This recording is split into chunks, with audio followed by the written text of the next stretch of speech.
என்னுடைய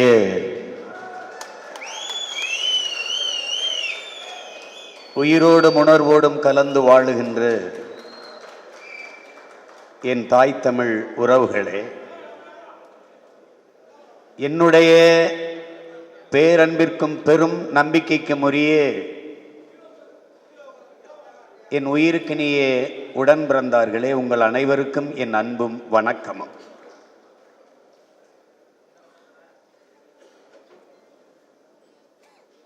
இந்த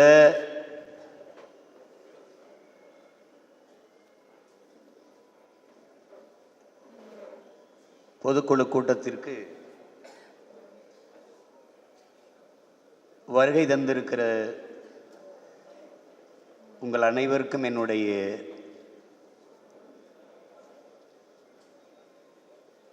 நன்றி.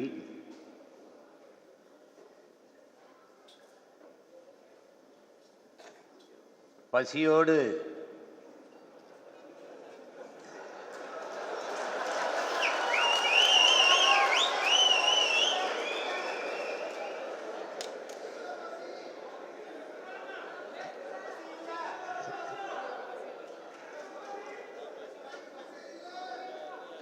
நாம் பசித்து இருக்க வேண்டும்.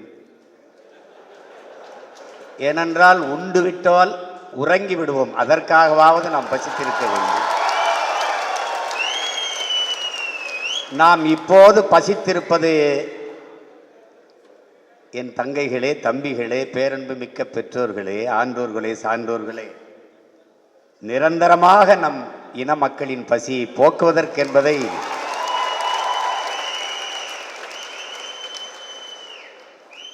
நீங்கள் நினைவில் கொள்ள வேண்டும்.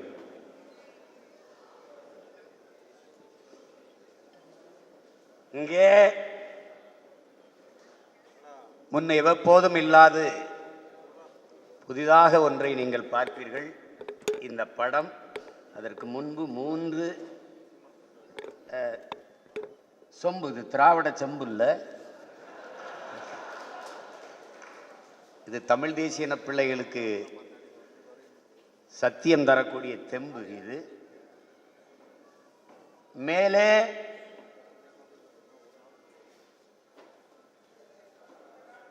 எங்கள் அன்பு மகன் நம் தம்பி பாலச்சந்திரன் அவர்கள்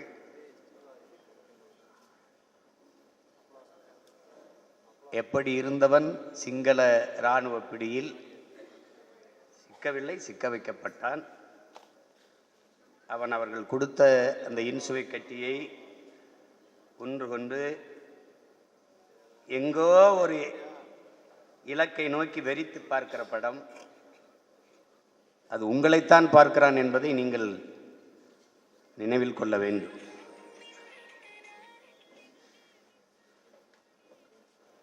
இறுதியாக அவன் நெஞ்சிலே 5 குண்டுகள். ஒரு குண்டிலே அவன் இறந்து விடுவான். ஒரு பிஞ்சு பாலகன் அவன் நெஞ்சிலே 5 குண்டுகளை பாய்ச்சுகிற அளவிற்கு அவர்களுக்கு வன்மமும் வெறியும் இருந்திருக்கிறது என்பதை நீங்கள் புரிந்து கொள்ள வேண்டும். அந்த படத்தை ஏன் அங்கு வைத்திருக்கிறேன் என்றால், அதை பார்க்கிற போது அதைவிட 1000 மடங்கு வெறியும் வன்மமும் உங்களுக்கு வர வேண்டும் என்றார். இத்தனை பெரியப்பா, இத்தனை சித்தப்பா, இத்தனை தாத்தா, இத்தனை மாமா, இத்தனை அத்தை, இத்தனை அக்கா, எத்தனையோ தம்பிகள் இருக்கும்போது எனக்கு இந்த நிலை, நாளை உங்களுக்கோ உங்கள் பிள்ளைகளுக்கோ அந்த நிலை வராமல் நீங்கள் விழித்து கொள்ளுங்கள், எச்சரிக்கையாக இருங்கள் என்பதை காட்டுவதற்காக நம் பிள்ளை நெஞ்சிலே குண்டு தாங்கி வீழ்ந்து கிடக்கிறான். அதற்கு கீழே நம்முடைய அன்பு தலைவரை பெற்று தமிழ் தேசியனத்திற்கு கொடையாக கொடுத்த பெருமாட்டி, தமிழ் தேசியனத்தின் தாய் பாரதி அம்மாளுடைய புனித சாம்பல். அதற்கு அடுத்து நம்முடைய அன்பு தலைவர் மேதகவி பிரபாகரன் அவர்களை வீட்டு வாசலில் எடுக்கப்பட்ட மண், தமிழீழ தேசத்தின் மண், நம் தலைவனின் காலடிப்பட்ட மண். அதற்கடுத்து நம் ஆறுயிர் தம்பி உணர்வு,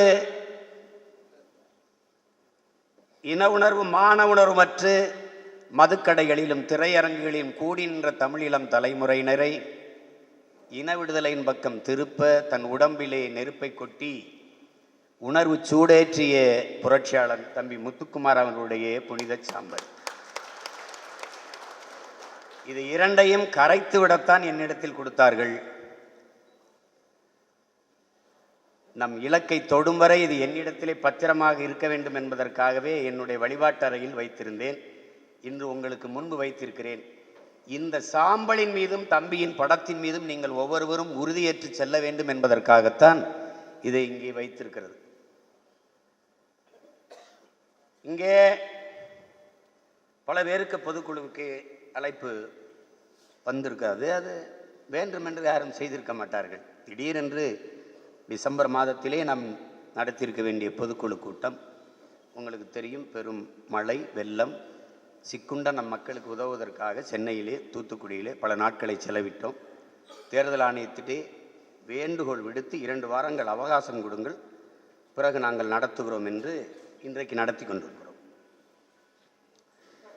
இங்கே பேசிய எனது தம்பிகள் எல்லாம் சொன்னார்கள், சில பேர் அண்ணனுக்கு அது தெரியாமல் போயிடுமோ, நாம் வேலை செய்வது அது தெரியாமல் போயிடுமோ, அப்படின்னா நீங்கள் யாரும் கருத வேண்டாம். நான் ஒரு வேளாண் குடிமகன். நான் எண்ணற்ற செடிகளை நட்டிருக்கிறேன், விதைத்திருக்கிறேன். எந்த செடி செழிப்பாக வளர்கிறதோ அதுக்கு நான் வைத்த உரமும் தண்ணீரும் அல்ல காரணம், அந்த செடியின் வேறுதான் காரணம் என்பதை நான் நன்கு அறிவேன். என்னை பார்க்கிறீர்கள், என் முகம் உங்களுக்கு தெரிகிறது, என் கை கால்கள் எல்லாம் உங்களுக்கு தெரிகிறது, என் உடல் தெரிகிறது. என்னை முழுமையாக இயக்கிக் கொண்டிருக்கிற என் மூளையும் இதயமும் உங்களுக்கு தெரியாது. அதுபோல இந்த புரட்சிகர அரசியல் இயக்கத்தை இயக்குபவர்கள் யார் என்பது எனக்கு தெரியும். என் மூளையும் இதயமும் யார் என்பதும் எனக்கு.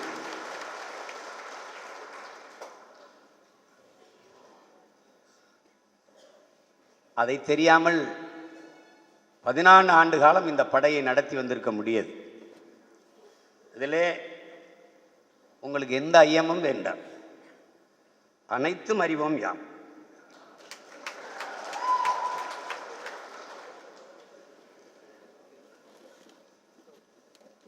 அதனால் அழைப்பு வந்தவர்கள்தான் கட்சிக்கு முக்கியமானவர்கள், அழைப்பு வராதவரெல்லாம் வேண்டாதவர்கள் என்ற எண்ணத்தை வீசிவிடுங்கள். அதல்ல. போது இங்கே பேசிய நம் தம்பிகள் எல்லாம் குறிப்பிட்டார்கள். நம்மை விமர்சிப்பவர்கள், ஏசுபவர்கள், பேசுபவர்களுக்கெல்லாம் நீங்கள் அதிக முக்கியத்துவம் கொடுக்க வேண்டிய அவசியமில்லை. விமர்சனங்களை தாங்க முடியாதவன் விரும்பியதை அடைய முடியாது. அவதூறுகளை கடந்து செல்ல முடியாதவன் அற்ப வெற்றியை கூட தொட முடியாது. இது தத்துவ நிலைப்பாடு, கோட்பாடு. இவ்வளவுதான்.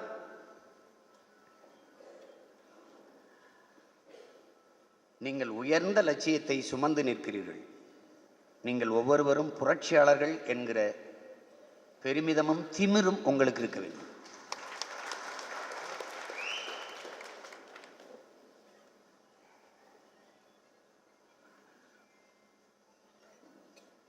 இது பொதுக்குழு கூட்டம். சாதாரண பொதுக்குழு கூட்டம் என்றால் நேரத்துக்கு முடிச்சுட்டு போய் சாப்பிடலாம். ஆனால் நாம் நிற்பது பொதுக்குழு அல்ல, போர்க்களம்.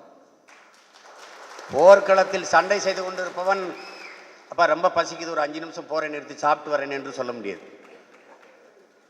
அப்படி சொல்ல முடியாது. அது மரபும் இல்லை, அதுக்கு நியதியும் இல்லை, வாய்ப்பும் இல்லை. அதனால இங்கே பேசிய எல்லோரும் சுருக்கமாக பேசினாலும் செறிவாக கருத்துக்களை பதிவு செய்தார்கள். அனுமதித்தால் இன்னும் 100 பேருக்கு மேலே பேசுவதற்கு தகுதியான ஆற்றலாளர்கள் நம்மிடத்தில் இருக்கிறார்கள்.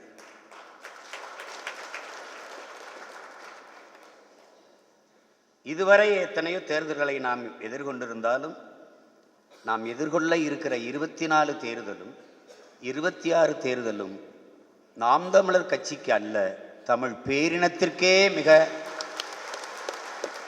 முதன்மையான அவசியமான ஒரு தேர்தல்.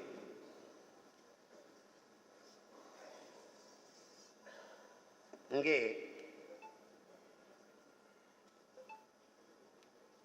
சில வரையறைகள், எதுவும் புதிதாக ஒன்றும் சொல்லப்படலை. கட்சி தொடங்கிய காலத்திலிருந்து உங்களுக்கு முன்பு வைக்கப்பட்டதுதான். ஒருவர் 10ஆவும் 10 100ஆவும் பகைவர் நடுங்கும் படையாவும், கிளைகள் இல்லாத கிராமங்கள் இல்லை என்ற நிலையை உருவாக்குவோம். படையை பெருக்கு, தடையை நொறுக்கு, இனத்தின் விடுதலையே இறுதி இலக்கு. இதெல்லாம் முன்பே வைக்கப்பட்ட முழக்கம்தான். ஆனால் அதை செயலாக்கம் பெறுவதற்கு இவ்வளவு தாமதமாகிறது. அது பெரிய ஒரு வேலையெல்லாம் இல்லை, பெரிய வேலையெல்லாம் இல்லை. ஒரு சின்ன ஒரு இதுதான். நான் கட்சியில் இருக்கேன், மகிழ்ச்சி. என்னால் எத்தனை பேர் கட்சியில் இருக்கிறார்கள், அது வளர்ச்சி. இவ்வளவுதான்.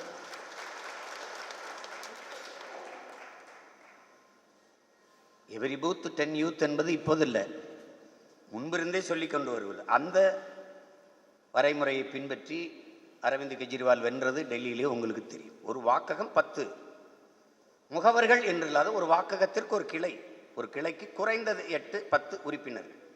ஒருவர் அவர் இன்னொருவரை இணைப்பது, அந்த ஒருவர் இன்னொருவரை இணைப்பது, அந்த ஒருவர் இன்னொருவரை இணைப்பது. எத்தனை ஆயிரம் பேரை இணைத்திருக்கலாம். ஆனால் நாம் அதை செய்யவில்லை.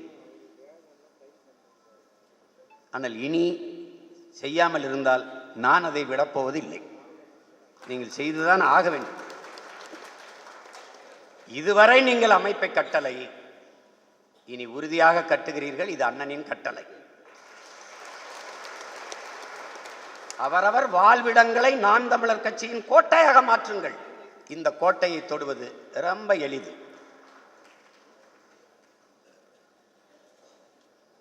என் அன்பு உடன் பிறந்தார்களுக்கு, என் உயிருக்கிணையே என் சொந்தங்களுக்கு நான் சொல்லுவேன், நேர்மறை சிந்தனைகளை வளர்த்து கொள்ளுங்கள். உங்களின் ஆற்றலை விட 2 மடங்கு ஆற்றலை இது பெருக்கித் தருங்கிறார். நாம் ஏன் இந்தி ஒழிக என்று முழக்கமிடணும்? தமிழ் வாழ்க. இன்னொருவன் தாய்மொழியை ஒழிப்பதல்ல என் வேலை. என் தாய்மொழியை அழிவில் இருந்து மீட்பதே என் வேலை.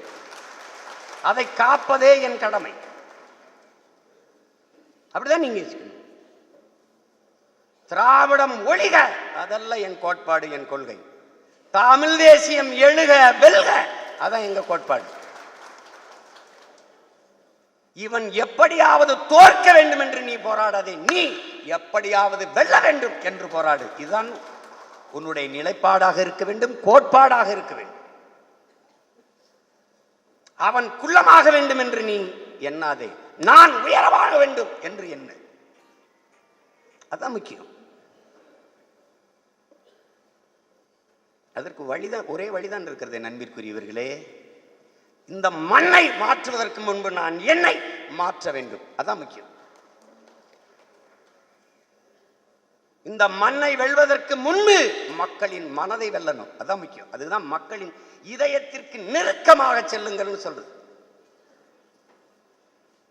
ஒரு மாசம் போய் மக்களுக்கு களத்திலே நின்று உதவினோம். ஒருத்தரும் படம் பிடிக்கல, செய்தியாக்கல. அதை பத்தி கவலைப்பட என் தம்பி எல்லாம் சொல்லுவாங்க அப்படின்னு. அவர்கள் விளம்பரத்திற்கு வேலை செய்கிறார்கள். நாம் இதை விரும்பி செய்கிறோம். யாருக்கு செய்கிறோம்? அக்காவிற்கு, தங்கைக்கு, தம்பிக்கு, அப்பாவுக்கு, பெரியப்பாவுக்கு, சித்தப்பாவுக்கு, தாத்தாவுக்கு, பாட்டிக்கு. இது நம் கடமை.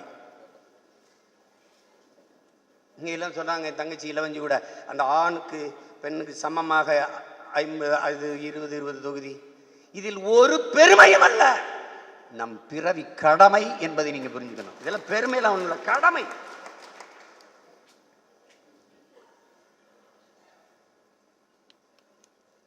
அதன் வழியிலே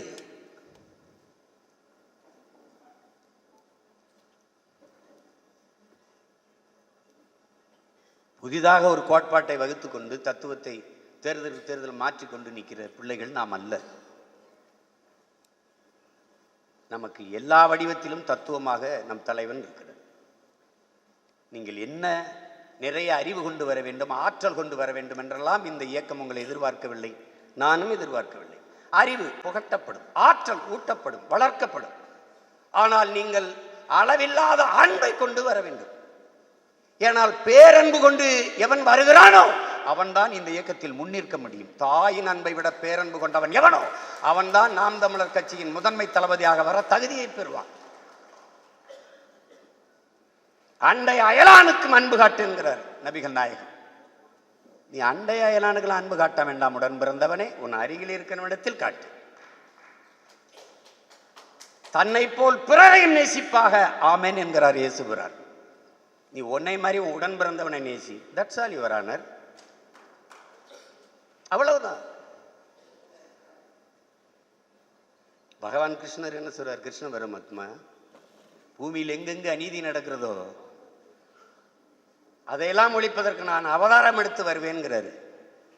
அவருடைய அவதாரங்கள் தான் நீங்கள். அநீதியை எதிர்க்கிற ஒவ்வொருவனும் கிருஷ்ண பரமாத்மாவின் அவதாரங்கள் தான்.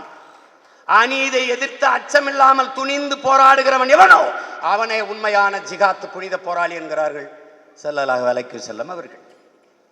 அநீதிக்கு எதிரான புரட்சி தீயை பற்ற வைக்கவே நான் இந்த பூமிக்கு வந்தேன். இது இயேசு பிரானின் கூற்று.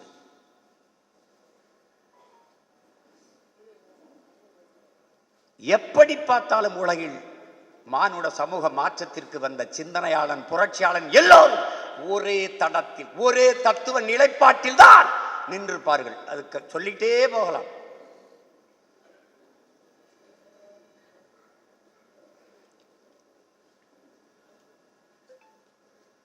தன் குறை பிறர் குறை காண்பவன் அரை மனிதன், தன் குறை காண்பவன் முழு மனிதன். இது சாக்ரட்டிஸ்.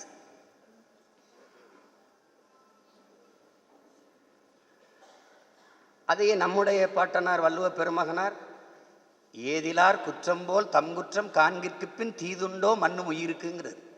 எது ஒன்றையும் நமது முன்னவர்கள் நமக்கு வைத்துவிட்டு செல்ல தவறவில்லை. நாம் அதை பயன்படுத்திக் கொள்ளவில்லை.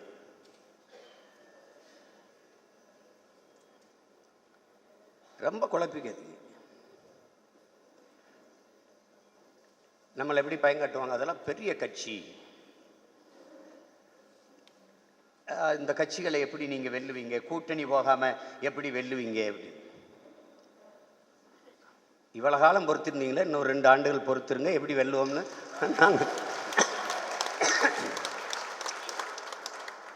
சீமா இவன்லாம் ஒரு ஆளா? இப்ப இவனும் ஒரு ஆளு. இப்ப தெரியுது இல்ல? கொஞ்ச நாள் கழிச்சு இவன் தாங்க ஆளு. எங்கள் கனவு ஒன் ஆஃப் தி பார்ட்டி அல்ல, நம்பர் 1 பார்ட்டி. அதான் எங்க கனவு. சும்மா கூட்டணி வை கீட்டணி வை அப்படின்னு. தம்பி, கற்றறிவை விட பட்டறிவு மேலானது. அதுக்கு நானே எல்லாத்தையும் பட்டுக்கிட்டு இருக்கணுங்கிறது இல்லை, எங்கள் முன்னவர்கள் பற்றிருக்கிறார்கள்.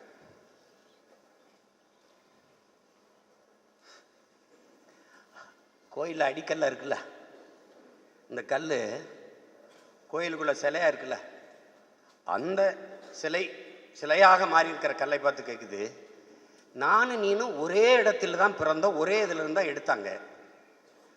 ஆனால் என்னை எல்லாரும் கீழே போட்டு மிதிச்சு போகிறான், உன்னைய மட்டும் விழுந்து கும்பிட்றானே ஏன்?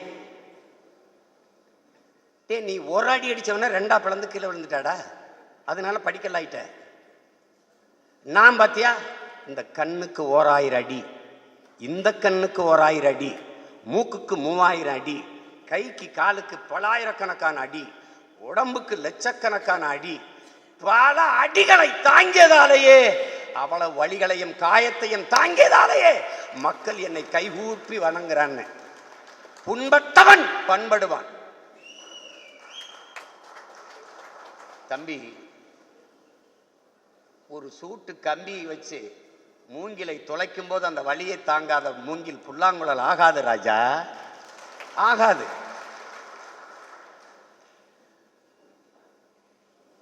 வலி தாங்காமல் வழி கிடையாது. புண்பட்ட மனிதனே பண்படுவான். முந்திக் கொண்ட முதல் கல் கோயிலின் படிக்கல்லாகிறது. கடைசி வரை காத்திருந்த கல்தான் கோயிலின் கலசம் ஏறுகிறது. நாம் காத்திருப்பது கோயிலின் கலசத்தில் ஏறுவதற்கு என்பதை நீங்க புரிந்து கொள்ளணும். ஆபிரகாம் லிங்கன் போட்டியிடாத பதவிகளே கிடையாது அமெரிக்கால. எல்லாத்திலையும் போட்டிட்டான், அவ்வளவுலையும் தோத்து போனான். அமெரிக்கன் பிரசிடென்ட்டுக்கு சும்மா போட்டு பார்ப்போம்னு போட்டான், வென்றுட்டான். பத்திரிகையாளராக கூப்பிட்டு, மிஸ்டர் லிங்கன், நீங்க எண்ணற்ற தேர்தலில் போட்டு தோத்து போயிட்டீங்களே, அப்போ உங்க மனநிலை எப்படி இருந்தது? அதுக்கு மக்கள் முடிவனிட்டான் அமெரிக்கன் பிரசிடண்டா ஆபிரகாம் லிங்கன். நான் அதிரியாம கண்ட தேர்தலில் போய் போட்டி போட்டுக்கிட்டு இருக்கேன். மக்கள் முடிவனிட்டான் தமிழ்நாட்டை ஆளப்போவது நாம் தமிழர் கட்சி. தமிழ் மீள வேண்டும், தமிழர் வாழ வேண்டும் என்றால் நாம் தமிழர் ஆள வேண்டும் என்று மக்கள் முடிவனிட்டார்.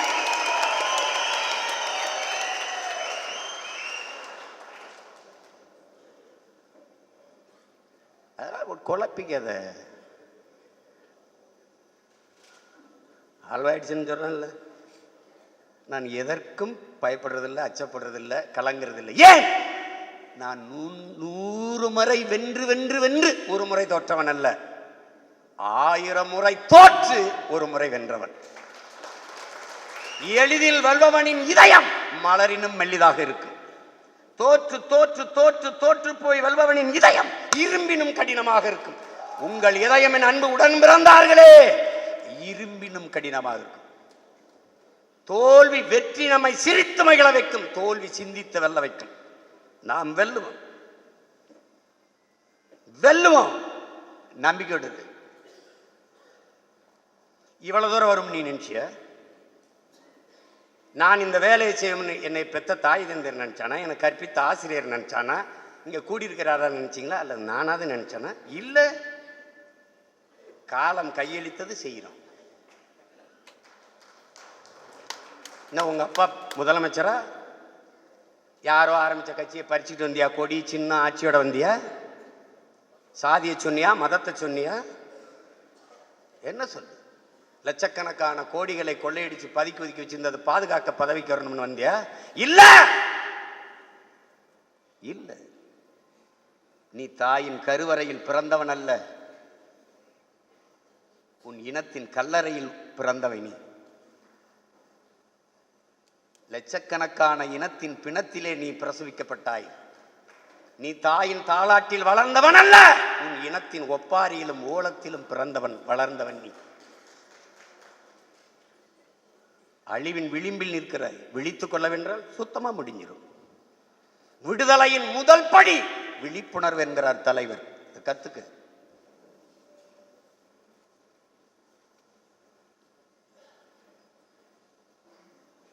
ஒரு கருத்து வேறுபாடு. உன் கருத்து என்ன சொல்லுதில்ல, வேறுபாடுதா உடன்படுதான் பேசும். முதல்ல உன் கருத்து என்ன? ஒன்றும் இல்லை. அடிமையில என்னடா முன்னடிமை பின்னடிமை? அடிமையில அவர் உயர்ந்த அடிமைங்க, நாங்க கொஞ்சம் தாழ்ந்த அடிமைங்க. அதெல்லாம் நீ அடிமை. உன் வழிபாட்டை இழந்தாய், உன் மொழியை இழந்தாய், உன் வரலாற்றை மறந்தாய், ஒவ்வொன்றாக இழந்து கடைசியாக உழைப்பிலிருந்து வெளியேற்றப்பட்டு கொண்டிருக்கிறாய். இனி கடைசியாக நடக்க போகுது, உன் தாய் நிலத்திலிருந்து வெளியேற்றப்படுவாய். இது நடக்கும். என் தம்பி பாலச்சந்திரன் மேல சத்தியம், நீ நடக்கும். அன்னைக்கு நீ என்னை தேடுவாய். இருந்தா உனக்காக நான் சண்டை செய்வேன், இல்லைன்னா நீ போக வேண்டியதான், அடிபட்டு சாக வேண்டியதான். பாலஸ்தீனத்தில் நடப்பது இஸ்ரேல்கார அடிக்கிறான்ல, ஈழத்துல சிங்களம் அடிச்சான்ல, அதே மாதிரி இங்க வட இந்திய உன்னை அடிக்கும் போது ஒரு பய உனக்கு கேட்க இருக்க மாட்டான். காவிரி நதிநீருக்காக அடிச்சு விரட்டும் போது எவனாவது கேட்டானா? முல்லை பேரியாற்று அணைக்காக அடிக்கும் போது கேட்டானா? ஆந்திர காட்டுகளை சுட்டு போடும்போது கேட்டானா? இந்திய கடலுக்கு 840 மீனவன் ரத்த சொந்தங்களை சுட்டு போடும்போது அவனை கேட்க நாதி இருந்ததா? அதை போலவே ஒரு நாள் இங்க உன்னை அடிப்பான், கேட்க நாதி இருக்காது. இதுல என்ன உனக்கு இருக்குது? உனக்கு உன்னை சுத்தி என்ன பிரச்சனை இருக்குன்னு தெரியல. இதெல்லாம் தீர்மானம் நினைச்சிட்டு இருக்க. உன் இனத்துக்கு இருக்கிற பிரச்சனை அதுல ஒரு துளி. நீ முதல்ல முடிவெடுத்துக்க. நீ இந்த பிரச்சனைகளை கேட்க வந்தவனா தீர்க்க வந்தவனா? நீ தீர்க்க வந்தவன் அப்படின்னா அதுக்கு வேற வேலை செய்யணும். அதுதான் முக்கியம். 130 நாட்கள் பயணம் செஞ்ச எல்லா ஊர்லையும் எப்படி கட்டமைப்பை உருவாக்கணும்னு சொன்னேன். நீங்க எல்லாரும் நான் 2 தொகுதியை பார்த்துக்கிட்டு இருந்தேன், அண்ணன் ஒரு தொகுதியில மாவட்டமாக்குறாரு. என்னடா அப்பா விட்டு சொத்தையடா உங்களுக்கு பிரிச்சு எழுதி வைக்கிறேன், எனக்கு கூட எழுதாம குறை எழுதிட்டாருன்னு எடுக்கிறது பிச்சை. அதுல என்னடா உனக்கு பெருமை? என்ன பெருமை? உன் வேலையை பகிர்ந்து சுமையின்றி சுகமாக்க இப்ப நான் போராடுறேன்.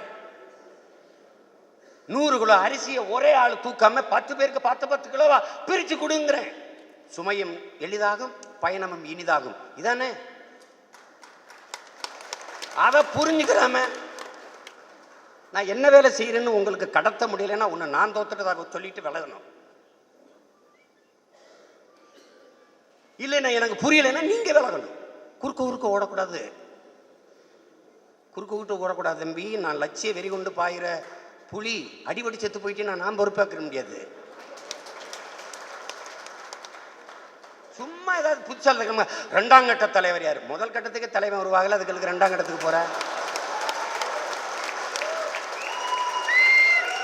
என்னடா இந்த இனத்துக்கு என் தலைவனை தாண்டி ஒரு தலைவன் உருவாயிர போறானாடா?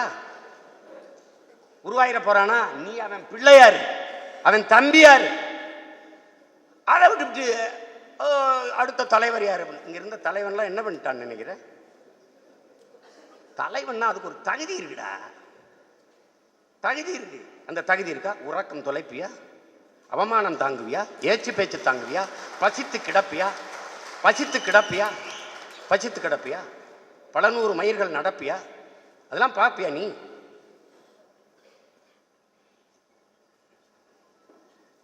ரெண்டு மணிக்கு அண்ணே ஏண்ணே தூங்கலை? தூக்க வரல?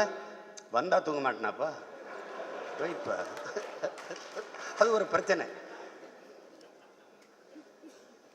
நீங்க கேட்டு பாருங்க, நம்மெல்லாம் இருக்கும்போது அண்ணன் எப்படி நிம்மதியா தூங்க முடியும் அப்படின்னு ஒரு தடவை உங்களுக்கு கேட்டு பார்த்துக்கிறீங்க.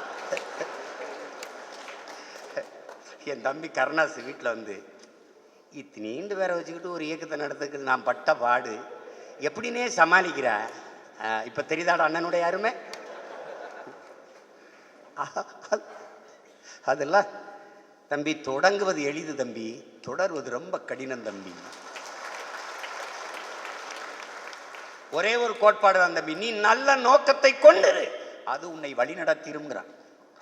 நீ ஆக சிறந்த நோக்கத்தை கொண்டிருக்கிற, அது உன்னை வழி நடத்தும். உலகத்தில் யாராலும் சுமக்க முடியாத பெருங்கனவை நீ சுமந்து நில், அது உலகத்தில் எல்லாவற்றையும் விட பெரிதுங்கிறான் ஆல்பர்ட் ஐன்ஸ்டீன். நீ என்ன நினைக்கிற? பல ஆயிரம் ஆண்டுகளாக அடிமைப்பட்டு கிடந்த அன்னை தமிழ் சமூகத்தின் விடுதலை என்கிற புனித கனவை தூக்கி சுமக்கிற. நீ எல்லாத்தையும் விட உயரத்தில் சிறந்தவன், பெருமைக்குரியவன். நீ இந்த நடிகர்களை போல அப்படி நம்ம அப்படி இருக்கமா? அப்படி நீ ஏன்டா பகத்சிங்கா உன்னை கற்பனை பண்ணிக்கிற மாட்ட? நீ ராஜகுரு சுகதேவ மாதிரி நினைச்சுக்கடா. நீ அண்ணன் திலீபன் மாதிரி போ, அண்ணன் தமிழ்ச்செல்வன் மாதிரி போ, அப்படி கற்பனை பண்ணு. தம்பி முத்துக்குமார் ஒரு அப்படி தன்னலமற்ற ஒரு ஈக அப்படி போ. சும்மா போட்டு ஒரு படம் பார்க்க மாட்ட. அதுல எப்படி முடி வச்சிருக்கான், அதுல எப்படி தாடியை வச்சிருக்கான், அதுல எப்படி சட்டை போட்டிருக்கான். அவன் உச்சக்கட்ட காட்சியில செத்து போறான், நீ உயிரோடு இருக்கிய. அது வெங்கால அவர் இல்லைன்னா நான் எப்படிங்க கட்சியில் இருப்பேன் அப்படின்னு. அவன் அடுத்த வாரம் செத்துருவான், நீ அடுத்த நாள் செத்துறியா? அது சேட்டை. கட்சி வேற கொண்ட லட்சியம் வேறு இல்லை தம்பி. தம்பி இங்க பாருங்க, இறந்து போனவன் இந்த பாருங்க, மூச்சை நிறுத்தியவன் மட்டும் இறந்து போனவன் அல்ல, முயற்சியை நிறுத்தியவனும் இறந்து போனவன் தான்.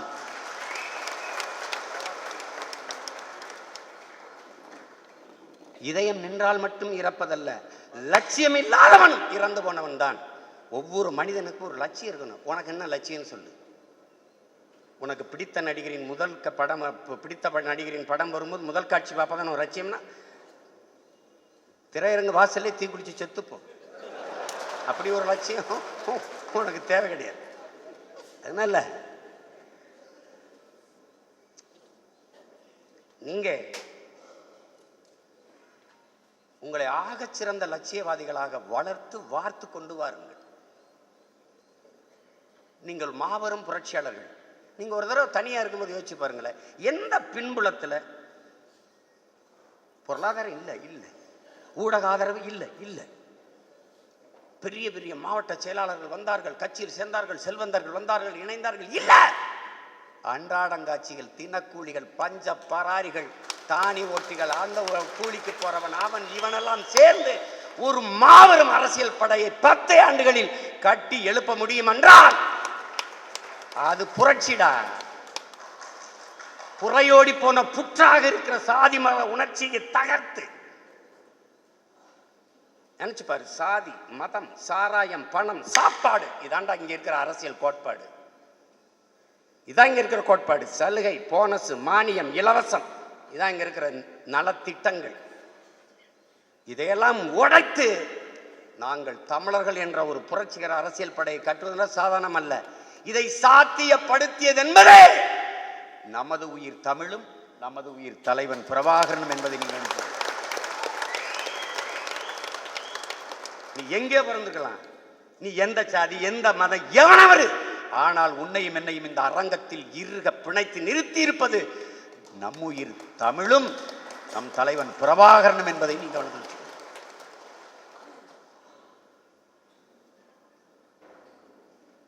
நான் சொல்ல விரும்புவது உங்களுக்கு ஒண்ணுதான். எங்க அண்ணன் என்னை அடமானம் வைக்க மாட்டான்.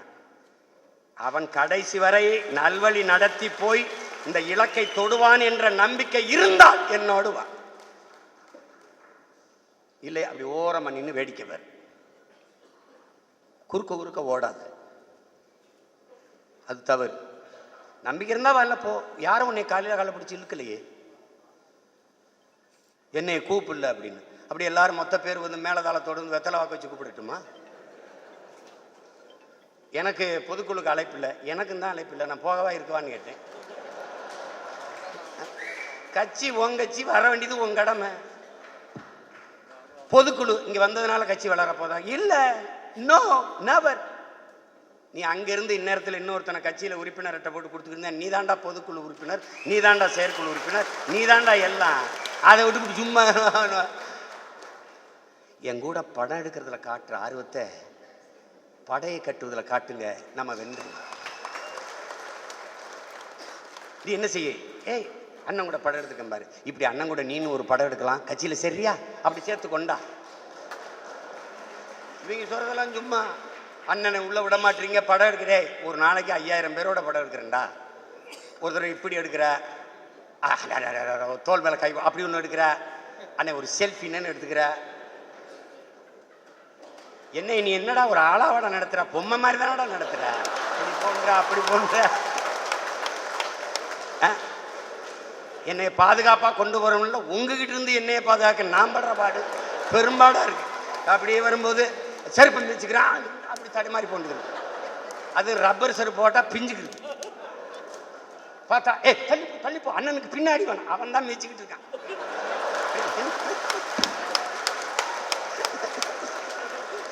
பெரும்பாடா இருக்கு.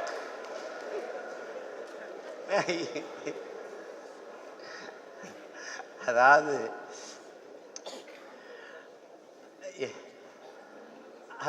சொன்னல, தூத்துக்குடியில் பொருள் கொடுத்துக்கிட்டு இருக்கும்போது ஒரு அம்மா, எப்பா எப்பா அந்த பள்ளிக்கூடத்தை கட்டி கொடுத்துட்டு போப்பா, இந்த ரோடை போட்டு விட்டு போயிரு, அங்கே ஒரு 4 வீடு இடிஞ்சிருச்சு, கட்டி கொடுத்துட்டு போ. அம்மா நான் முதலமைச்சர் இல்லை, நான் வந்து உங்க மகன், உங்களுக்கு உதவுவதற்கு வந்திருக்கேன். இருக்கட்டும்பா, நீ இதெல்லாம் பண்ணி கொடுத்துட்டு போ. அந்த ஆத்தாவுக்கு நான் மகனா பிறந்திருக்கேங்கிறத நீ மனதில் வச்சுக்க. இதுதான் நம்ம நிலைமை, இதுதான் நம்ம மக்களினுடைய நிலைமை. இதை மாற்ற ஒவ்வொருத்தரும் பெரும் நெருப்பாக மாறணும், புரட்சி தீயாக பற்றி எரியணும்.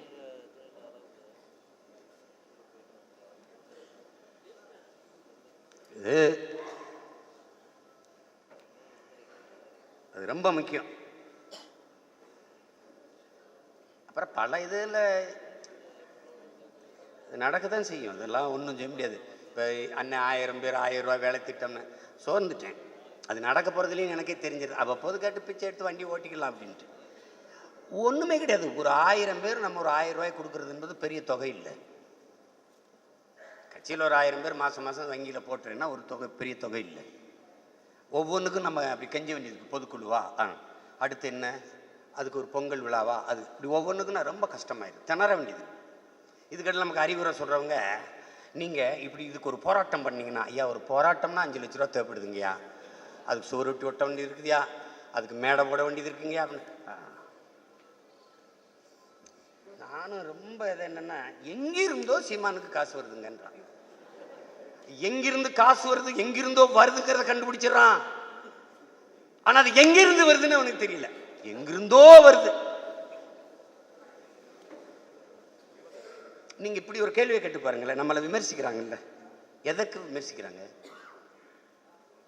10 வருஷம் ஆட்சி ஆண்டமா, முறையற்ற நிர்வாகமா, ஊழல் லஞ்சத்தில் ஊறி திளைத்தமா, வளங்களை சுரண்டி கொளுத்து பெருத்தமா? ஒன்றும் கிடையாது, ஒன்றும் கிடையாது. பிறகு எதுக்காக நம்மளை விமர்சிக்கணும், திட்டணும்? வந்துட்டானா அவன் வென்றுட்டான், நம்மளை கொண்டுட்டான், அது அவனுக்கு தெரியுது. அவனை விட்டுறாத, அவனை விட்டுறாத, அவனை விட்டுறாத. திராவிடர்களின் நிலைப்பாடு பிஜேபி வந்தால் கூட வரட்டும், ஆனால் நாம் தமிழர் கட்சி வந்துடக்கூடாது. ரொம்ப நாளா பீட்டிங் பீட்டிங். அதுதான் என் தம்பி கார்த்திக் எவன்டா பீட்டிங்னு ஒரு புத்தகம் எழுதியிருக்கான். இப்ப நான் பிரதமரை சந்திச்சா சங்கி, அப்பா அம்மையனும் ஒரே நாள சந்திச்சா அது ஜிங்கியா? என்னது அது பேரு? என்னத்தையாவது செய்யுது. திடீர்னு நெய்தல் மீட்சி இயக்கம். நான் நெய்தல் படையை கட்டும் சொன்னால், ஏன் நெய்தல் படைக்கு உங்க மீட்சி இயக்கத்துக்கு என்ன வேறுபாடு வச்சிருக்கீங்க? என்ன வேறுபாடு வச்சிருக்கீங்க? நான் நெய்தல் படை கட்டுவது என்பது எனக்கு, என் இனத்திற்கு, என் மக்களுக்கு பாதுகாப்புக்கு. நீங்கள் நெய்தல் மீட்சி அப்படின்னா, நெய்தல் மீட்சின்னு அப்படி தமிழ் மீட்சின்னு நாங்கள் வச்சிருக்கோம். ஏன்னா என் மொழி அழிஞ்சிருச்சு. தமிழ் மீட்சியே தமிழர் எழுச்சி. எங்க தாத்தா தேவனையப்பாவனர் தமிழ் மீட்சி வரணும்டா. ஆமா, ஏன்னா என் தாய்மொழி இல்லை, சிதைந்து அழிந்து கொண்டிருக்கு, அதை மீட்சி வைக்கணும். நாங்கள் தமிழ் மீட்சி பாசறை வச்சிருக்கோம். சரி, நீங்க நெய்தல் மீட்சி இயக்கம் அப்படின்னா நெய்தல் அடமான வச்சிருக்கீங்களா? இங்கேயும் என் கடலை எங்க அடமான வச்சிருக்கீங்களா? மீட்க போறீங்க. அதுவும் உலக வங்கியின் நிதி உதவியோடு தமிழ் மீட்சி, நெய்தல் மீட்சி இயக்கம். உலக வங்கியின் உதவியோடு நான் இப்படி உலக வங்கியில் கடன் வாங்க வேண்டியது, அவன் சொல்றவனுக்கு மீன் பிடிக்க விட்டுட்டு என்னை வெளியேற்ற வேண்டியது. நிலத்தை விச்சாத்து இப்ப கடலை விற்க போறாங்க என்றது எதுவுமே நடக்க போறது இல்லை. இவங்க தேவையில்லாம பதட்டம் அடைஞ்சுக்கிறாங்க. பரந்தூர்ல விமான நிலையம் கட்ட போறான், சிப்காட்டுக்கு நிலம் எடுக்க போறான். நான் உயிரோட இருக்கிற வரைக்கும் ஒரு படி மண்ணை கூட நீ தொட முடியாது, ஒரு செங்கலை கூட ஒண்ணு.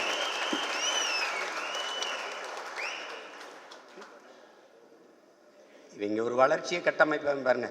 உலக அதாவது தொழில், அதாவது உலக வர்த்தகர்களுடைய முதலீடு, உலக முதலீட்டாளர்கள் மாநாடு, அதுக்கு ஒரு 100 கோடி. யார் உலக முதலீட்டாளர் எல்லாம்? அதானி அம்பானி. 40,000 கோடியை அதானி முதலீடு செய்கிறார், அம்பானி முதலீடு செய்கிறார். அம்பானி சொல்றாரு, முதலீடு செய்வதற்கு அருமையான இடம் தமிழ்நாடு தான். ஏன்னா இங்கே தானே பாவப்பட்ட மக்கள், ஏமாடி மக்கள். அவன் நிலத்தை பறிக்கலாம், கேட்டால் குண்டாசு போடலாம், நிலத்தடி நில உறிஞ்சிக்கலாம்னு சொல்லலாம். அவன் விலை உற்பத்தி செய்கிற பொருளை விரைந்து எடுத்துகிட்டு போட 8 வழிச்சாலை போடலாம், 10 வழிச்சாலை போடலாம். அது வளர்ச்சி. யாருடைய வளர்ச்சி? முதலாளிகளின் வளர்ச்சி, அவர்களுக்கான கட்டமைப்பு. இவர்கள் முதல்வர்கள் அல்ல, பிரதமர்கள் அல்ல, பெரும் பெரும் முதலாளிகளின்கான ரியல் எஸ்டேட் புரோக்கர்கள். உழைக்கும் மக்களின் விளைநிலங்களை பறித்து கூறு போட்டு முதலாளிகளுக்கு தாரை வார்த்து கொடுக்கிற தரகர்கள். இவர்களை வச்சுட்டு என்ன பண்ணுவீங்க?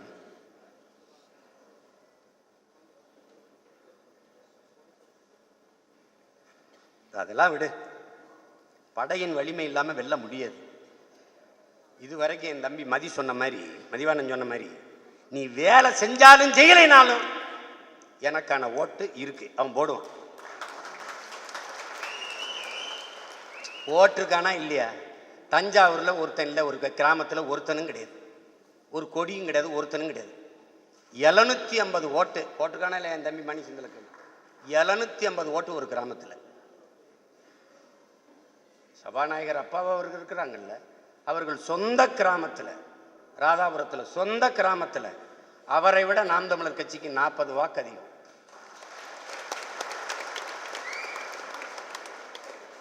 ஐயா பா சிதம்பரம் அவர் இருக்காங்கல்ல, அவருடைய சொந்த கிராமத்தில் 1200 வாக்குல நாம் தமிழர் கட்சிக்கு விழுந்த வாக்கு 650 வாக்கு என்பதை நீங்கள் கவனத்துக்கு அங்கே கட்சியும் இல்லை குச்சியும் இல்லை ஒன்றும் இல்லை.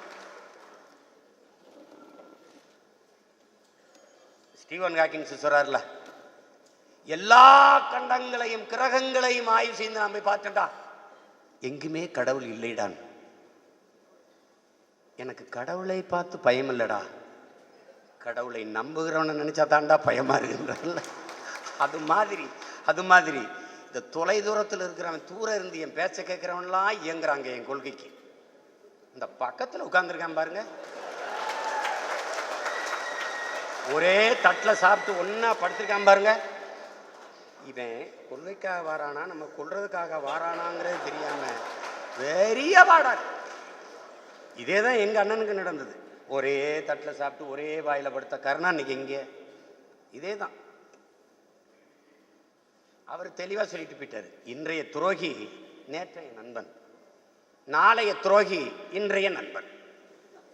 எதிரி எப்போதும் தூர இருப்பான், துரோகி எப்போதும் அருகில் இருப்பான். எதிரி எப்போதும் உன் பலத்தை மதிப்பிடுவான், துரோகி எப்போதும் உன் பலகீனத்தை கணக்கிடுவான். அதான் ரொம்ப, எனக்கு மட்டும் இல்ல உனக்கும் அது நடக்கும், எச்சரிக்கை. தாத்தா காமராஜ் சொன்னதை நான் உங்களுக்கு சொல்றேன், எல்லா உயிர்களிடத்திலும் அன்பு காட்டுங்கள், இந்த மனுஷ பயில்கிட்ட மட்டும் கொஞ்சம் எச்சரிக்கையா இருக்கு. பாம்பு என்ன செய்யும் உனக்கு தெரியும், குரங்கு என்ன செய்யும் தெரியும், புலி என்ன செய்யும், சிங்கம் என்ன செய்யும், யானை என்ன செய்யும், கரடி என்ன செய்யும், எல்லாம் உனக்கு தெரியும். ஆனால் இந்த மனித மிருகம் என்ன செய்யும்னு உனக்கு தெரியாது. ஒரு நேரம் குலைக்குமா கடிக்குமா என்னன்னு தெரியாது. அதனால எச்சரிக்கை, கவனமா இருக்கு.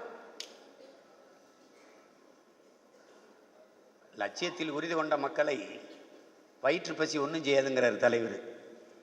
கண்ணை மூடிட்டு நீ வேலை செய். என்னை கேட்பாங்க, நீங்கள் எதுவும் திட்டம் கிட்டம் அப்படிலாம் வகுத்து கிகுத்து போறீங்களா, தேர்தல் வீகலாம்? ஓ ஒன்றும் கிடையாதுங்க, நிற்கிறோம், சண்டை போடுறோம், ஜெயிக்கிறோம், அவ்வளோதான். 4 சீட்டு 3 சீட்டு நீங்கள் கூட்டணி வச்சு ஒரு 3 சீட்டை பிடிச்சி உள்ளே போய் மேசை தட்டுறதா? அதானே மேசை தட்டுறது தானே. 4-3 சீட்டை பிடிச்சி ஒன்றும் செய்ய முடியாது ராஜா, இந்த நாட்டை பிடிக்கணும். அப்பதான் நம்ம கனவை நிறைவேற்ற முடியும். அப்பதான் நம்ம கனவை நிறைவேற்ற முடியும். அதுக்கு இருக்கிற ஒரே வாய்ப்பு, என் உடன் பிறந்தார்களே, எப்படி பார்த்தாலும் வெற்றிக்கு ஒரே வழிதான் கடுமையான உழைப்பு. எப்படி பார்த்தாலும் உழைக்கும். இதுவரைக்கும் நான் பார்த்திருக்கேன், என்கிட்ட காட்டும்போது 1500 உறுப்பினர் காட்டியிருக்காங்க, 3000 உறுப்பினர் காட்டியிருக்காங்க. செயற்களத்தில் பதிவில் இருக்கு. வேட்பாளரை நிறுத்தின தங்கச்சிட்டு கேட்டேன், நீ தேர்தலை நிற்கும் போது உனக்கு வாக்கு கேட்க கூட வந்தவங்க எத்தனை பேர்னா? 5 பேர் அண்ணான்னு. 5 பேர் ஒரு தங்கச்சியோட 2 பேர் கொடியை பிடிச்சிருப்பா, 2 பேர் துண்டறிக்கி கொடுத்துருப்பான். இந்த 5 பேருக்கு 20000 வாக்கு, 15000 வாக்கு, 18000 வாக்கை என் மக்கள் செலுத்திருக்கான்னா, நீ 100 பேர் 200 பேர் அந்த தங்கச்சியோட தம்பியோட நீ நடந்து போயிருந்தீன்னா வென்றிருப்பா. அப்ப இந்த உறுப்பினர் எண்ணிக்கை என்பது பயனற்றது.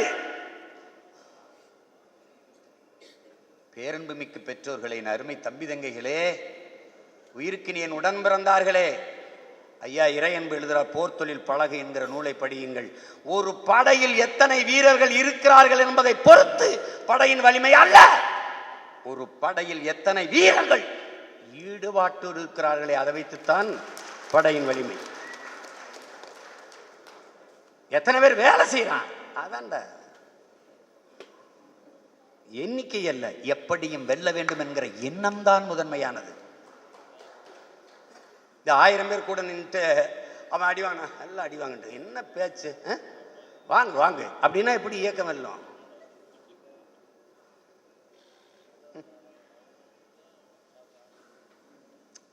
அன்னை இவ்வளவு திமிரோடும் இவ்வளவு இதாக நிற்கிறது காரணம் என்ன? எனக்கு பின்னாடி நீங்க இத்தனை லட்சம் பேர் இருக்கிறீங்களா? இல்ல, அத்தனை லட்சம் தம்பி தங்கைகளுக்கு முன்னாடி நான் நிக்கிறேங்கிற திமிரு தான் எனக்கு. ஏன்னா உங்களுக்கு ஒரு சிக்கல், உங்களுக்கு ஒரு பிரச்சனைனா என்னைய தொட்டு என்னைய தாண்டித்தான் உங்ககிட்ட வரணும். சும்மா அப்படியே தம்பி காலியை தூக்கிட்டான், தூக்கட்டும். அதே வேலையை நானும் செய்வேன்ல, ஒரு காலிக்கு 1000 பேரை தூக்குவேன்ல. தம்பி ஒவ்வொரு வினைக்கும் எதிர்வினை இருக்கு தம்பி, ஒவ்வொரு வினைக்கும் எதிர்வினை இருக்கு. நியூட்டனின் விதி அது தானே, கட்டாயம் நடக்கும். எல்லாருக்கும் சொல்றேன், இருக்கிற இடம் நிரந்தரம்னு ஆடாதீங்க.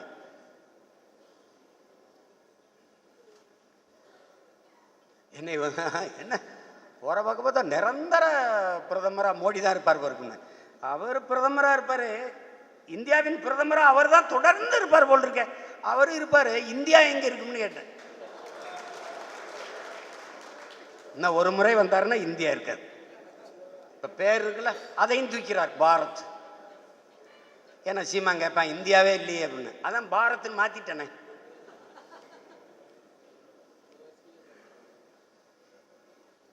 ஏறக்குறைய எல்லாம் முடிஞ்சிட்டு, உங்களுக்காவது கடை வச்சுட்டு இருக்கு, வேற நாட்டுக்கு தப்பிச்சா போக முடியும். நான் எங்கேயும் போக முடியாது, இங்கேயும் அடிபடி சாக வேண்டியதுதான். அதனால ஏதோ என் அன்பு தம்பிதங்கள், என் தங்கைகளை கடுமையா உழைங்க. எல்லாருக்கும் உரிய மரியாதையை, எல்லாருக்கும் உரிய பொறுப்பை இந்த கட்சி சமமாக சரியாக கொடுத்துருது. ஆனால் அந்த மதிப்பையும் உழைப்பையும் இந்த கட்சிக்கு நீங்கள் கொடுத்திருக்கிறீர்களா என்று மனச்சான்றை தொட்டு நீங்கள் சிந்திச்சு பாருங்கள். இவர் நேத்து வந்தவர் கட்சிக்கு, இவர் பழையவர், ஒரு புதியவர் என்ற பாகுபாடே இந்த கட்சியில் கிடையாது. கட்சியில் வேணா எனக்கு பக்கத்தில் இருக்கிற பொறுப்பாளர் கவனிச்சிருக்கலாம், ஆனால் எனக்குள் எந்த காலத்திலையும் கிடையாது, எந்த காலத்திலையும் கிடையாது. எனக்கு எல்லாரிடத்திலும் ஒரே சம அன்பு, சம மதிப்பு தான். அதனால் அதை போட்டு குழப்பிக்காது.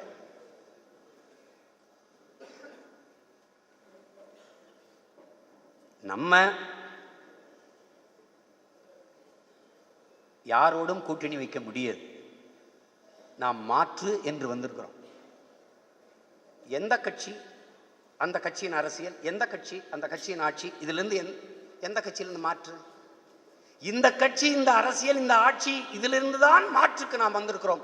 திருப்பி அவர்களோட கூட்டணி வைத்தால் அது மாற்றல்ல, பெருத்த ஏமாற்றாக மாறிவிடும். நம் முன்னவர்கள் செய்த பிள்ளை. கடைசிக்கு நமக்கு சான்றாக இருப்பவர் ஐயா, மதிப்பிற்குரிய ஐயா விஜயகாந்த் அவர்கள் 10.5 விழுக்காடு வாக்கை வைத்திருந்தார். அதற்கு பிறகு வந்த கட்சிகளில் 7 விழுக்காடு வாக்கை வைத்து பெரிய கட்சியாக இருக்கிற கட்சி நாம் தமிழர் கட்சி தான். அவருக்கு கூட ஒரு திரை புகழ், பெரிய புண்புலம் இருந்தது. பல செல்வந்தர்கள் அவர் கட்சியில் இணைந்து, பல பெரும் பெரும் தலைவர்கள் அவரோடு இணைந்து வலிமைப்படுத்தினார்கள். நமக்கு அப்படி இல்லை. ஆனால் நம்ம 7 விழுக்காடு வாக்கை தொட்டு இன்னைக்கு இருக்கிறதில் திமுக, அதிமுக அடுத்து அதிக வாக்கை வைத்திருக்கிற, வாக்கு வங்கியை வைத்திருக்கிற கட்சி நாம் தான். ஆனால் நாம் கூட்டணி வைத்தால் 0.55க்கு போயிடும்.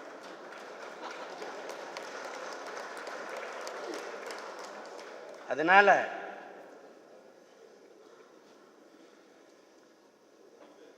இப்படியே நின்னா உங்க கேடர்ஸ், உங்க தம்பி தங்கையெல்லாம் சோர்ந்து போயிட மாட்டார்களா? அவன் லட்சியத்திற்கு நிற்கிறவங்க, அவன் வெற்றி தோல்வியை பற்றி கவலைப்பட மாட்டான். நாங்கள் யாரோ வைத்த மரத்தில் எங்களுக்கு ஒரு பழம் விழும் என்று பல்லை விளக்கி கொண்டு காத்திருக்கவில்லை. நாங்கள் இன்னொரு தலைமுறைக்கு மரம் நட்டு வளர்க்கிறோம். நாங்கள் பறிக்கவில்லை என்றால் எங்கள் பிள்ளைகள் பறிப்பார்கள். மரங்கள் கூட வேருக்கு நன்றி செலுத்த அதன் வேரிலே பூவை கொட்டி நன்றி செலுத்துகிறது. எங்கள் அண்ணன் பழனிபாபா சொன்னது போல, ஒரு தலைமுறை என்னை புதைத்த இடத்தில் தோண்டி என் எலும்பு கூட இழுத்து வைத்து நன்றி செலுத்தும்டாங்கிறார். அப்படி எங்களுக்கு பின்பு வரக்கூடிய தலைமுறை எங்களுக்கு நன்றி செலுத்தும். கண்ணீரை எங்கள் கல்லறையில் கொட்டி நன்றி செலுத்தும். எந்த பிரதிபலனும் இல்லாது உழைத்தவர்கள் எங்கள் முன்னவர்கள் என்று நாங்கள் செலுத்துகிறோம். மொழிக்காக, இனத்திற்காக, நிலத்தின் உரிமைக்காக, எல்லை காப்புக்காக உயிர் நீத்த எங்கள் வீரர்களை நாங்கள் எங்கள் கண்ணீரால் நனைத்து வணக்கம் செலுத்துவது போல ஒரு தலைமுறை செலுத்தும். உழவர் பெருங்குடி மக்கள், அவர்களின் பிள்ளைகள் நாம். நிலத்திலே அவரையை வெட்டி போடுகிறோம், கொழிஞ்சியை வெட்டி போடுகிறோம், உழுகிறோம். இதெல்லாம் உயிர் தானே, இதெல்லாம் செடி தானே. எதற்கு அழித்து நிலத்தில் உரமாக போட்டீர்கள்? இன்னொரு செடி நன்றாக வளர வேண்டும், வாழ வேண்டும் என்பதற்காக. நீங்க அடுத்த தலைமுறை பிள்ளைகள் நன்றாக வாழ வேண்டும், வளர வேண்டும் என்பதற்காக உரமாக இருந்து விட்டு போங்கள். ஒண்ணும் கிடையாது. இங்கே வென்றால் மகிழ்ச்சி, அதான் சொன்னேன். தோற்றால் பயிற்சி, தொடரும் எங்கள் முயற்சி. இதுதான் நாம் தமிழர் கட்சியின் புரட்சி. வெல்ல முடியாது அப்படின்னு மட்டும் நினைக்காத. வெல்ல முடியாத படை என்ற ஒன்றே உலக வரலாற்றில் இருந்ததாக செய்தி இல்லை. இந்த படையை வெல்லவே முடியல. அவர் கடைசி வரைக்கும் வென்றுகிட்டே இருந்தார். அப்படிலாம் ஒண்ணும் கிடையாது. திமுக எல்லாம் அடுத்து நம்ம தான் நிரந்தரமா அப்படின்னு எங்க பார்த்தாலும் ஐயா கருணாநிதி பேரு. கருணாநிதி கழிப்பிடம், கருணாநிதி குடிப்பிடம், ரெண்டு தான் வைக்கல. அதை நான் பொதுக்குழு வாயிலாக முன்மொழிகிறேன். அதற்கும் நீங்க வைத்து விடுங்க. என்னது ஜல்லிக்கட்டுக்கு அவகது ஏற்கனவே இருக்க மாநாட்சி விளையாட்டு திடல் எல்லாம் அவங்க அப்பா பேரு ஏற்கனவே வேற வேற பேர்ல இருந்து டக்கு டக்குன்னு ஓட்டிட்டாங்க. நம்ம வீட்டில் தாத்தா இல்லை பெரியப்பா அப்பாலாம் வயசாகி ரொம்ப உடல்நிலை சரியில்லை, கொஞ்ச நாளைக்கு தான் இருப்பாங்க, நல்லபடியாக நல்லது விலகு செஞ்சு கொடுத்து பார்த்துக்கிறங்கம்பாங்க மருத்துவர்கள். அப்போ நம்ம என்ன செய்வோம்? அதெல்லாம் யோசிக்காதீங்க, இருக்கிற வரை மகிழ்ச்சியாக இருக்கட்டும், என்ன அவர் கேட்குற வரை செஞ்சு கொடுங்க, நல்லா சந்தோஷமாக சாப்பிட்டு சாகட்டும். அப்படித்தான் நாம என்ன நினைக்கிறீங்களோ செஞ்சுட்டு போங்க. இருக்கிற வரை என்னென்ன நினைக்கிறீங்க, எங்கெங்க வைக்கணும்னு நினைக்கிறீங்க, எல்லா இடத்துலையுமே. ஆனால் எனக்கு எந்த இடத்துல உங்க எல்லாம் உங்க பேரை வைங்க வைக்கும்போது பார்க்கும்போது வெறி. என்னுடைய அலைபேசியில் என் அண்ணன் படம், என் நெஞ்சில் அணிகிறதுலாம் எங்கள் அண்ணன் படம், என் மொழி, என் இறை, என்னுடைய இது எல்லாரும் திருமணம். இந்த பக்கம் பார்த்தா எங்கள் அண்ணன் படம், இந்த பக்கம் பார்த்தா எங்கள் அண்ணன் படம். எதுக்கு? பார்க்குற போதெல்லாம் அவன் எனக்கு கற்பித்தது, அவன் தூக்கி சுமந்த கனவு என்னை விட்டு ஒரு நொடியும் கலையக்கூடாது. திரும்ப திரும்ப திரும்ப திரும்ப அது ஞாபகப்படுத்தி. அது என் தலைவன் படத்தை பார்க்கும்போது என் லட்சியத்தை 2 மடங்குல 100 மடங்கு உறுதிப்படுத்தி உயர்த்தும். அதே போல ஐயா கருணாநிதி அவர்கள் பேரை பார்க்கும்போது, படத்தை சிலையை பார்க்கும்போதெல்லாம் என் இனத்துக்கு செய்த துரோகம் என்னை நினைவுபடுத்தி துரத்தும். ஓடு ஓடு ஓடு, உன் லட்சியத்தை தொடு, வெறி உனக்கு அடங்கக்கூடாது என்று. ஓராண்டு காலம் என் இனச்சாவை நான் எடுத்து சொன்ன போது, என் குரல் வலையை நெறித்து சிறையில் படுத்திய போது, தனிமை சிறையிலே கிடந்து நான் படித்து சிந்தித்து எனக்குள்ள ஏற்றுக்கொண்ட வெறி இவங்கெல்லாம் ஒழிக்காமல் என் இனத்திற்கு விடுதலை இல்லை என்கிற உறுதி. சமரசமே கிடையாது. நீ எல்லாரும் இப்படி கூண்டோடு என்னை தனியா விட்டு போ, இந்த சவரை பார்த்தா அது கத்திக்கிட்டு சாவனை ஒழிய ஒருபோதும் சமரசம் செய்ய மாட்டேன். கோடிக்கணக்கான பணம், தெருக்கோடி நின்னோட கையேந்தி கூட கட்சி நடத்துவனை ஒழிய எவன்டையும் சரணடைய மாட்டேன். வந்தாவா வரலைன்னா போ. அதனால வைங்க, எல்லா இடத்துலையும் வைங்க. என்னுடைய தாழ்மையான மேன்மையான வேண்டுகோள், தமிழ்நாடு என்கிற பெயரை எடுத்து விட்டு கருணாநிதி நாடு என்று வைத்து விட்டால் பெரிதும் மகிழ்வு. அது ஒண்ணுதானே இருக்கு. அவர்கள் கருதி கொண்டிருக்கிறார்கள் தமிழ் தேசிய மக்கள் நிறைந்து வாழ்கிற இந்த நாடு அவர்கள் குடும்ப சொத்து என்று.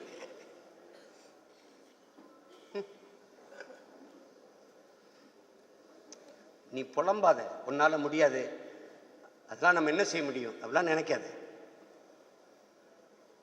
நீ போடுகிற ஒவ்வொரு ஓட்டும் இந்த அநீதி அக்கிரமத்திற்கு எதிராக நீ வைக்கிற வேட்டு என்பதை கவனத்தில் வைத்துக் கொண்டு செய்.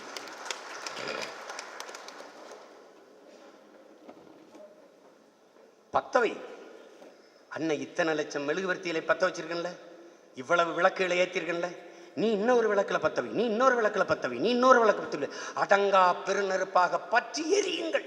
அவ்வளவுதான். இதுதான் புரட்சி. போட்டு குழப்பிக்காத. நம்ம கேட்பா, உங்க பிரதம வேட்பாளர் யார் அப்படின்னு. 10 ஆண்டு காலம் மன்மோகன் சிங் ஆண்டு, 10 ஆண்டு காலம் ஐயா மோடி ஆண்டு. ஒரு நன்மை சொல்றா தமிழ் பேரினத்திற்கு, ஒன்னு சொல்றான், ஒன்னு சொல்லு, நான் பிரதமர் வேட்பாளர் தேடுறேன். ஒன்னும் கிடையாது. அப்புறம் எனக்கு எதுக்கு பிரதமர்? என்னுடைய பிரதமர் என் மக்களின் வேட்பாளர் யார் என்றால், என் மக்கள் எதிர்கொள்கிற பிரச்சனைகள் ஒவ்வொன்றும் எனக்கு பிரதமர் வேட்பாளர் தான். அந்த பிரச்சனையை தீர்ப்பதற்கு முதலாக களத்திலே ஓடி நான் இருக்கிறேன் உங்களுக்கு என்று எவன் நிற்கிறானோ அவன் தாண்டா என் மண்ணின் மக்களின் பிரதம வேட்பாளர். சும்மா போட்டு குழப்பிக்காத. நீ 40 இடம் கூட எனக்கு தர வேணாம், 10 இடம் என்ன உள்ள கொடுத்து அனுப்பு. ஒரு மகுவா மைத்ராவை தானே நீ பார்த்துருக்க. 10 பேர் உள்ள இருந்து பாராளுமன்றத்தை கதறப்பதற விடல. நாங்க பிரபாகரன் பிள்ளை இல்லை. சட்ட பையில எல்லாரும் தலைவர் படத்தை வைக்கணும். பெண்களா இருந்தா பேச்சு குத்திக்கிட்டு போகணும். பதவி பிரமாணம் எடுக்கும் போது தமிழ் மீது, என் தாயின் மீது, எங்கள் தலைவன் பிரபாகரன் மீது உறுதியிட்டு பதவி ஏற்கிறோம். முடிஞ்சது கதை. அடிரா, எதுக்கும் கவலைப்படாத. செய் இல்லை என்றால் செத்துமடி, செய் இல்லை என்றால் சாகடி. இவ்வளவுதான் நம்ம போட்டு போட்டு போட்டு குழப்பிக்கிட்டு இருக்காத.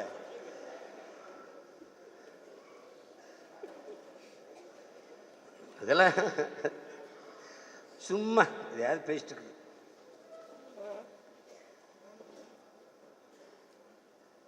பசிக்கும். என்னடா அண்ணன் தெம்பான்னு, ஏன்னா நான் சாப்பிடல, 10 நாளா சோறை திங்கல. அது பழகிடுச்சு. நான் சித்தர் மாதிரி காத்த குடிச்சிட்டு வாழ பழகிட்டேன்.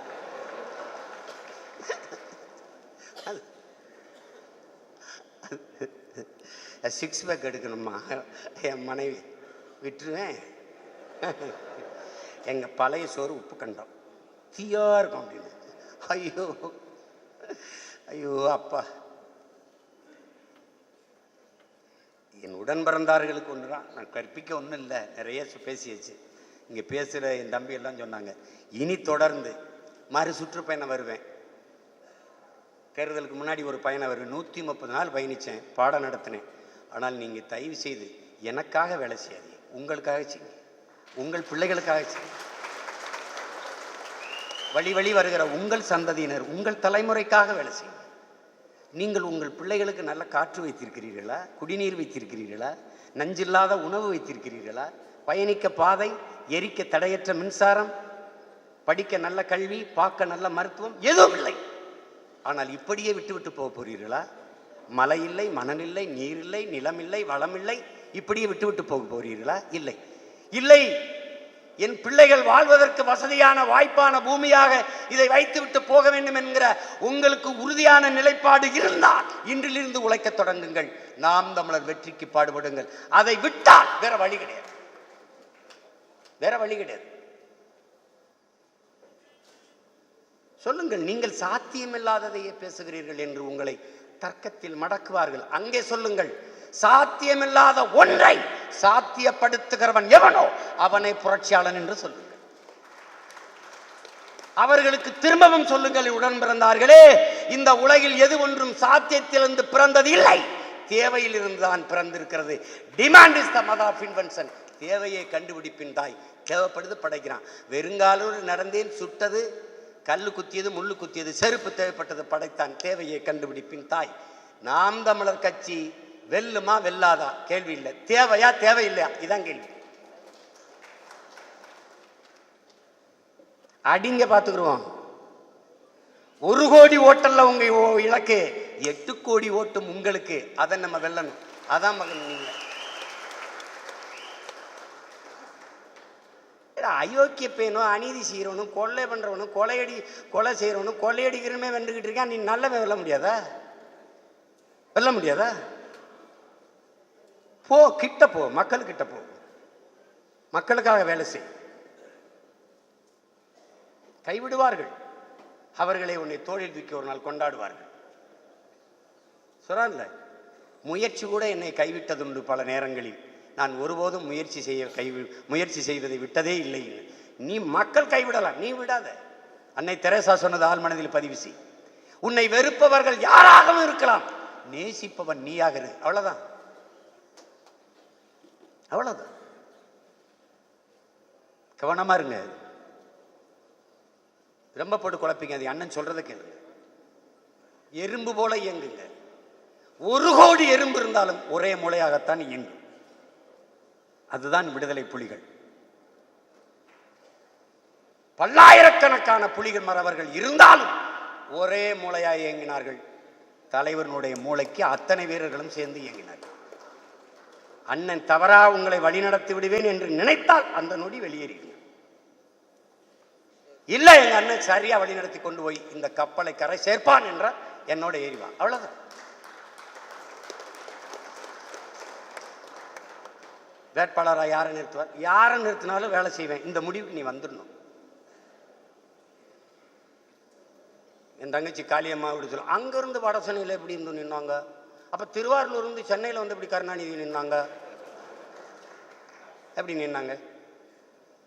அதை கேட்க மாட்டீங்க. இங்கெல்லாம் நின்னா தோத்து போயிருந்தா திருப்பி போய் திருவாரூர்ல நிற்கிறது. ஏன் எம்ஜிஆர் ஜெயலலிதா நீங்க என்னங்க எங்கிருந்து வந்து எங்க நாட்டில் நிற்கிறீங்க? கேட்கல. அதே எங்க கிட்ட மட்டும் கேட்குறியே? இது ஏன் நாடுறா? ஒவ்வொரு வீடும் என் வீடு. இது என் நாடு, என் தாய் நிலம், என் மண். அந்த உரிமையோடும் உணர்வோடும் தான் எங்கேயும் போட்டிடுறோம்.